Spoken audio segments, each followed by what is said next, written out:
Hello there, my name's Chris Dangerfield and welcome back to my channel. This is part 3 of Sex Tourists, so if you haven't seen the others, you might want to so that you might know what the fuck's going on, although having said that, I don't.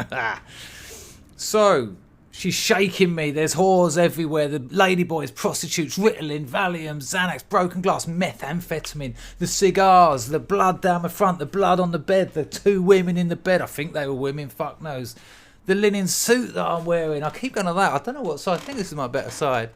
No, I think that's my better side. The linen suit that I've got on that I certainly didn't arrive in Thailand with, this is all madness. And I don't know what's happened. The last thing I remember is having the fucking Valium and Tramadol. Fair play to Tick though, she gets them all out. They're shouting at each other in Thai, literally dragging blokes twice her size out, dragging all the oars out, throwing their shoes behind them. She's just scraping drugs and blister packets and shards, and there's meth pipes everywhere, broken ones, the floor's full of water and vomit, and it's just carnage. And she's just slowly tidying it up. She gives me some water to drink. I'm just sort of shaking it. I look at my stomach. I've lost 2 or 3 stone easily. I have no idea how long I've been out. What the fuck happened? She tells me it's been about 10 days since I've done my back in, and that's a blackout. That is a blackout. There's a gun in the drawer. She opens the drawer. There's a gun in the drawer, a Glock, with a full, luckily, full magazine, one in the chamber. It's there. I'm kind of glad that it had a full magazine, because 2. And slowly but surely, instigated by some fucking weird photos on my phone and some very odd text messages, it all starts coming back. And this is what happened. I mean, it took me a few days to piece all this together and, you know, to settle. It turned out I actually had lost 3 stone. I went from 13 down to 10 in 10 days. So, ladies, if you want to try the methamphetamine... So this is what's happened. So I've had 1 Tramadol, I've had 1 Valium. It felt good, it felt warm. But like I say, the addiction, that part of me was already going. So I had another one. I had another one of each. Then I had another one of each. And then I thought, you know what? I feel fucking great. Recovery is a waste of time. I've had a terribly boring few years. I spent all my money on prostitutes to fill that gap. This is me. This is who I am. I'm a drug user. This feels great. Who are they to tell me what those people sitting in their jobs in England? Look at me. I'm in Thailand. I'm buzzing on Valium. This is how cunning and baffling addiction is. Let's not forget that it was being clean that allowed me to reach a certain amount of success as a comedian. Certainly more than I should have done in the small amount of time I was doing it at that point. Let's not forget that it was being clean that had allowed me to raise the money to get to Thailand. It was being clean that had put me in such a good shape to be able to enjoy my life. But oh no, suddenly a few Valium, a few Tramadol, fuck recovery, I'm a junkie, I love it. And then I've gone out, and of course, one of the main things I knew about Thailand was their methamphetamine. I'd heard so much about the yaba. Yaba. Yaba. You know what that means? Ya. Drug. Ba. Crazy. Crazy drug. Methamphetamine and yaba, you can make it almost exclusively out of chemicals. You need pseudoephedrine precursor, but you know you can make a kilo of methamphetamine for about £2. To make a kilo of crack, you need a couple of acres of coca plants and a lot of effort. To make a kilo of heroin, you need thousands of poppies and a lot of effort, a whole summer. To make a kilo of methamphetamine, you need some brake fluid, a bit of ammonia. It is the shit. And of course, that appeals to me, that self-destruction, that gutter pride that junkies have. Ugh. And I'd always felt a little bit like I'd missed out on methamphetamine. Crystal meth, the gays call it.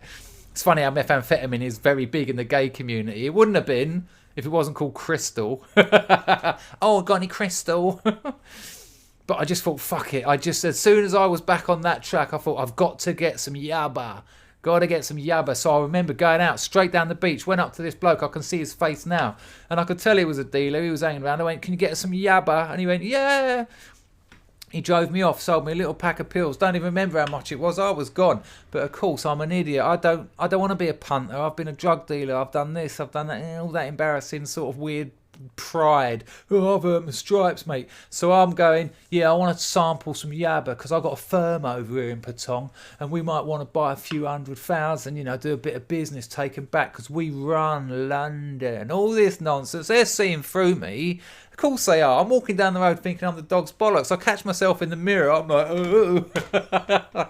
Like, I remember this window had like that sort of metallic front, and in my head I'm like, looking in the mirror with my sunglasses like that. So it would probably be much the same when I'm going, yeah, no, I've got a firm over here, we want to do a bit of business, maybe you can introduce me to your people. What was probably coming out like, yeah, we want to take drugs, yeah? Ridiculous. So I got home, I went and bought a meth pipe in town. You know, this is so risky. They don't fuck about in Thailand, and they love making examples of, you know, foreigners. You'll be at the Bangkok Hilton. They'll cut your hands off. This is serious. And I am flagrant. I've walked into the shop. Hello, mate. Yeah, I want a meth pipe. No, yabba. Get back to the pad. I put the yabba in it. Oh, it's good. I mean, it's funny. You heard the crack diaries. You heard me talk about crack and heroin. I didn't mention the amphetamine, did I? I spent 6 years doing amphetamine, maybe 3 times a week, and you know how long amphetamine lasts. That's just 6 years on amphetamines. And yabba is like instant hit amphetamines. Bang! It's just on you. Yabba, meth, is to amphetamines what crack is to cocaine. It's like a highly refined version of amphetamine sulfate, and it hit me and it was glorious. And now I'm just walking around town and I'd missed this. I'd missed drugs, you know, walking around Patong totally clean, you know, having a bit of sex tourism, that was all right. But now I was like I remember going into brothels and that, but the cock weren't working properly. I was like, yeah, all right, we'll just suck it. Oh no, don't, yeah, that's the money. Smoking it with whores in these dirty little rooms and absolutely loving it. And it says something about addiction when I was sort of like thinking, yeah, this is a bit more me, in the back streets, in the dirty, not even the nice massage parlours with the beautiful young women, the fucking meth heads on the outskirts, you know, with no teeth and fucking hell. One of them, I remember one had a milky eye. What a fuck, sort of. We just smoked some meth. And then I remember one bloke, no, actually, it was a woman, one of the whores said to me, you want to get some shards? And the thought, you know, I immediately knew what she meant. And she explained to me that yabba is like low-level street use. She said, we can get you some shards, big quartz-like lumps of methamphetamine. And I was like, yeah.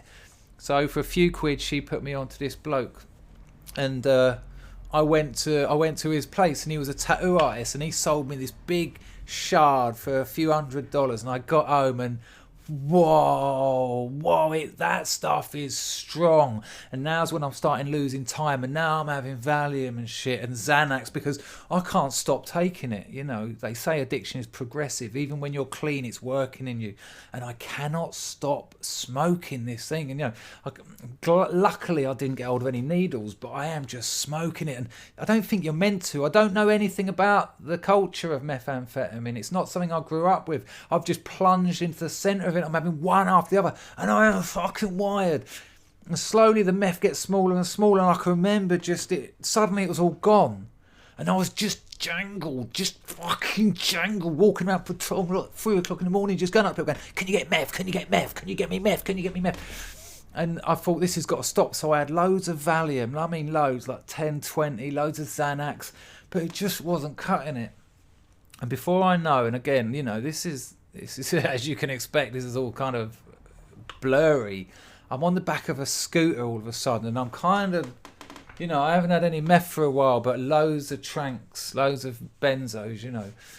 And I go to this house, and the bloke that drives me there, he disappears, and he gives me this weird look. He's like, and I'm in this house on the outskirts of Patong, and it's a meth house.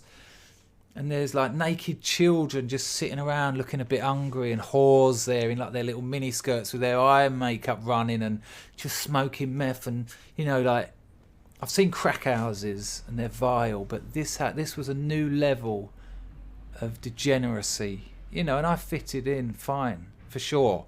I didn't look out of place there. It was horrible. It stunk. People were suffering in this room. And I knew that I'd paid a lot of money. I knew that I'd, again, giving it the old, no, yeah, I need to have a look at a big bit because a bit of me didn't want to get knocked. So give it the old, I've got a firm here. I'm just, I'm the fixer. I'll sort it out. But if the sample's good, I'll get the firm down and you'll be very rich. Yeah. Please don't rob me. Please don't rob me. That's all that is. Just rubbish. As if they haven't heard it 1,000 times before. No, I just want a sample and then I'll get the mafioso down and we'll make you all rich. Yeah, bollocks. But time was running on and suddenly the tranquilizers were starting to take over. And I knew that I had about another 30,000 US dollars on me. I don't know why, I'd just got all this money out, just showing off, just speed, also all of the speeds, all of the stimulants, cocaine, crack, amphetamine, sulfate, methamphetamine. They give you so much ugly confidence and you just a show off. It's a horrible drugs. So I've got all this money on me and I know that I've already given them a fair amount as well. I know that I want like a couple of ounces of these fucking shards and it's not happening. And then at one point I go to him, listen mate, just give me the money back. I'm out of here. And I have to get the money back because I'm now about to pass out. A combination of not sleeping, a combination of all the fucking benzos I'd had, and so not sleeping, all the benzos, and also not having had any meth. You can keep yourself going on meth until you drop it out, and then God knows that I've been awake for a day, 2 days, 3 days, 4 days, who knows? But I was now failing. And if I passed out in that room, they're going to rob me blind. Who knows? They might even kill me. What, for that sort of money, that's like half a year's wages for the lot of them. And they are meth addicts. They're not thinking straight. And a measure of how he wasn't thinking straight was when he went to me, look, man, it's all right. Do you want to go outside and shoot my gun? Now, shit you not. So I hadn't slept for God knows how long. I was full of benzos and meth. And I think they're going to rob me. And he says, do you want to shoot my gun? Yeah, all right. Yeah, I do. He got this Glock out. The Glocks, they're like plastic. But don't let that fool you. It's still a 9mm, semi-automatic handgun. And he says, here. And I remember he's got the magazine out of his pocket. He's checked it. It's full. Put that in it. Had a look in the chamber. Span it round. He went, here, let's go. And as soon as he gave it to me, I just went, where's my fucking money? I'm not hard. I'm not a gunman. I'm not this person. This is not me. Not even close. But again, how weird is it to say that? To say those things. This is not me. I'm not a gunman. I'm not hard. Oh, really? You're the one who's pointing a gun in someone's face, demanding to get your drug money back. As much as what I should be saying is, I don't want to be that person, but no, fuck, I'm doing it. Where's my fucking money? I've gone to him. And he's like, whoa. And I got this insane rush of power. If you've ever fired a gun, for Americans, this will be nothing to you. But most English people haven't fired guns unless they've been to Thailand. But the power, and up until this point, I was getting paranoid. Again, the lack of sleep, the benzos, the meth, I was getting paranoid. I thought they were going to rob me. I thought I was going to collapse, all these things. And I was feeling very powerless and very vulnerable. To be then given a gun, which basically puts you back at the top of the food chain or the drug chain, rather than the bottom of the drug chain, was some crazy drug. The irony. Hey man, guns are one hell of a drug. Give me my fucking money, I've gone. He was totally shocked. I think he just thought we'd go out the back and shoot a few tin cans. Like, we're well out of town. We're in the fucking hills here. I think he just, the weird thing was these people were all right. They were just meth heads. They were going to make a few quid out of me, and it would probably only been there a couple of minutes. And I was, where's my, you're ripping me off. The psychosis of stimulants and lack of sleep, all that stuff put in together. And I've just put it to him, and he's like, no, what are you fucking doing? And like I say, the rush of power. The whole room is suddenly paying attention. Before then, most of them were just ignoring me. But now it's busy. The kids start screaming and crying. And then I move it off of him, and I just sort of start aiming it around and go, where's my fucking money? Give me my fucking money. And they're all like running around now. They're trying to avoid the barrel of the gun. And I shoot a couple. Hang on. Whoa, whoa, whoa, whoa, whoa, whoa. Whoa.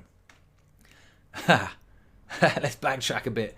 I do not shoot a couple of naked children. I do not shoot anyone. Well, I think I don't. What I mean is, I let a couple go. And they are all fucking in the corner now, and I am in control. And I go, where is my fucking money? And I'm shaking, they're shaking. This has gone wrong. And now, you know, the mad sort of, almost sort of, frame-like existence of that kind of paranoia. Suddenly I'm like, what are you doing? Because if one of them's got another gun, oh, you're dead. You're about to get shot. And suddenly I'm looking and I'm thinking, fuck, who's got the gun? Who's got the gun? Who's got the gun? And then suddenly, bang, the gun's taken off me, and then bang, 2 ounces of meth in my hand. And I'm over the moon. And I'm absolutely over the moon. And the geezer that I had the gun at, he's like, and he starts laughing, and I go, and it's that insane. It's the laughter of people who nearly just killed each other. Yeah, we're both like that. He's shaking while he's putting another shard on his fucking pipe. Obviously the drugs have arrived because everyone's doing it. All these oars are sort of climbing, moving their kids to the side, and I've got mine. Now I want to get out of there, but I'm not going to risk going through Patong with 2 ounces of methamphetamine in my pocket. So I need to put that in the bank. So, as I am well used to in England, to stick ounces of cocaine in my arse, I need Vaseline and cling film to wrap all these shards up, lubricate it, and pop it in. My Thai isn't very good. Their English isn't very good. I ask for Vaseline. I ask for cling film. No, after a while I manage to explain to them what I want, what I need it for. They have no Vaseline. They have no cling film. But after a while I managed to procure, in the meth house of naked children, whores and guns, sellotape, ouch, and tiger balm, ouch. And that's the end of part 3.